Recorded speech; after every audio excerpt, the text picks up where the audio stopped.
This is a story about Thomas. This is Thomas. He's nearing the end of his first ever half Ironman. In fact, his first race ever, but he's running out of time for the cutoff and he still has a half marathon to go.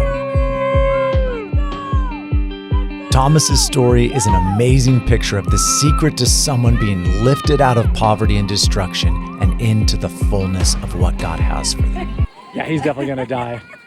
Now, this is a very important and relevant question that a lot of people are asking today. How do you lift someone out of poverty? Even in our own country, there are many people who are barely surviving and stuck in a cycle of dysfunction and breakdown that is passed on from generation to generation. In my years of working with young people, I've seen this play out so many times. I've worked with young people who are so angry at their parents, and yet they were completely blind to the fact that that anger was causing them to make the exact same mistakes that their parents made and become just like them. And in this way, a mentality and a lifestyle of poverty gets passed along from one generation to the next and the next. Thomas's story began just like this, just like so many others.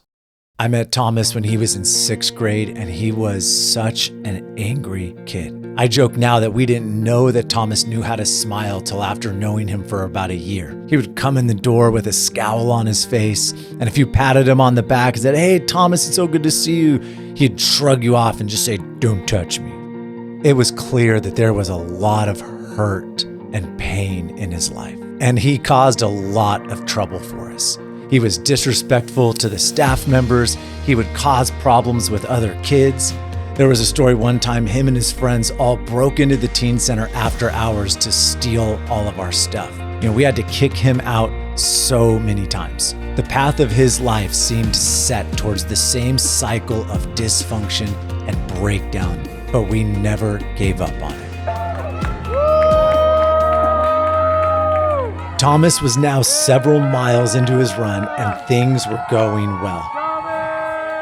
But it was at this point that disaster struck. See, on this route, there's a trick. Now, for those of you who aren't familiar with the triathlon, it consists of 3 legs. There's the swim leg, the bike leg, and then the run leg. Each leg starts at the transition area here. The finish line for the run is here, and we were positioned here to see Thomas as he ran by. The problem comes at this point right here where there's a fork in the road. You run through the whole loop twice. The first time you come to the fork, you make a right so you can repeat the route one more time. And the second time you come to the fork, you stay to the left and run across the finish line. Thomas left the transition area. Eventually, he crossed our path here and continued on his way. He hit the turnaround point to finish his first lap, but when he hit the fork in the road, Thomas went left. So this is the situation.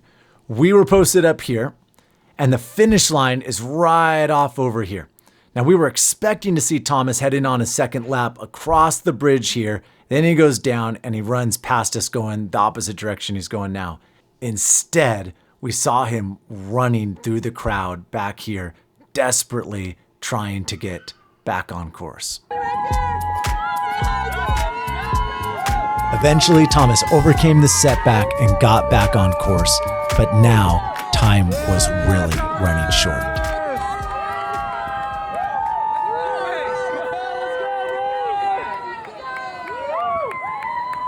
"15 years earlier, as a 7th grade boy, a much bigger disaster struck Thomas's life. One day, Thomas was kicked out of the teen center like he was quite often, and I saw him walking up to the teen center as I was about to open for the day. And honestly, I just thought to myself, oh no, what am I gonna have to deal with today? And so him and his brother came up and I said, "Hey, Thomas, how's it going? You're not supposed to be here, man. What are you doing here?" But I noticed that something was different about them. Their heads were hung and they seemed really down. And Thomas just responded to me, "My dad just died last night."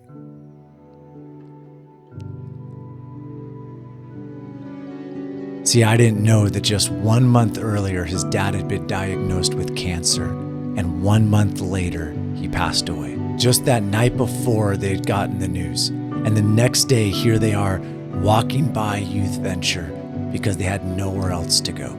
Their mom was out of their lives. She was either on the streets or in a program getting help, and they had no other family. So they just came by the teen center because that was the only thing they had.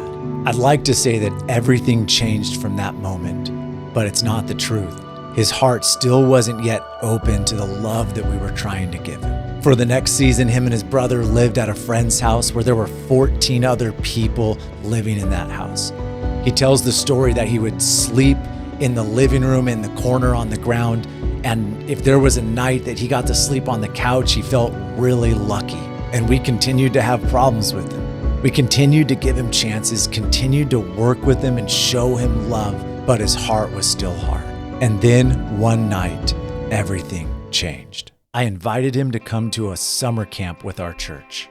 Now, he had been to many camps. He'd probably been kicked out of a few, and they really hadn't made much of an impact on his life. We had actually decided to stop inviting him and several of his friends because they just kept causing problems. But for some reason, I invited him one more time. And it was on the last night of that camp that everything changed. Mark Hoffman gave a call for people to accept Jesus into their hearts. This is what he says in his testimony. Mark Hoffman had asked me so many times if he could lead me in a prayer to make Jesus Christ my Savior. My response was always no. After I heard the message on the last night of camp, I felt convicted for being so hard-hearted. I thought to myself, what have I got to lose? So I did it. I gave God a shot. I searched for Mark in the crowd, determined to tell him my decision. When I finally found him, I said, Mark, I'm ready to accept Jesus into my heart.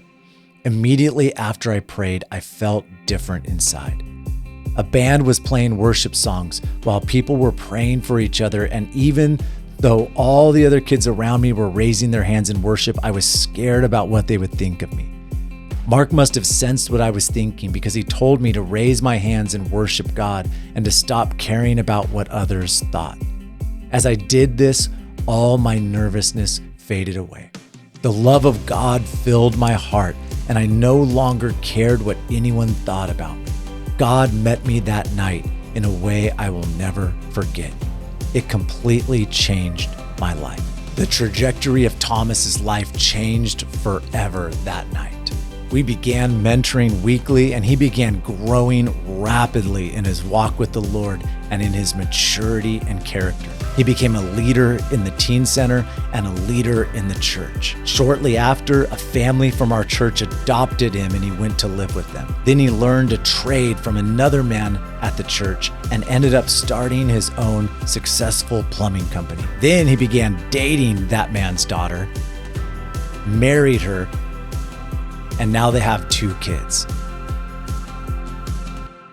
And if you met Thomas today, the man that you would meet is so full of joy and the fullness of life that you would never recognize him as that angry, hurting kid that used to cause so much trouble in our teen centers. His life has been completely redeemed from the pit. So what is the secret that Thomas's story teaches us about how to pull young people out of poverty? The problems that we see in young people's lives today are almost entirely caused by the breakdown of family. And so God's solution to redeem them is to build new families with them, to invite them into his family. So what lifts kids out of poverty and the cycles of dysfunction and breakdown? Fathers do.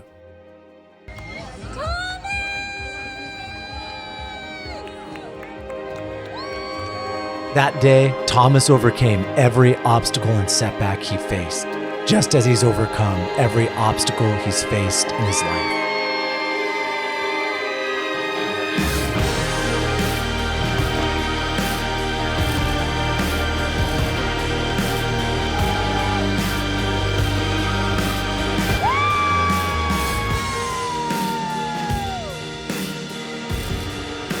And now, Thomas is an Ironman.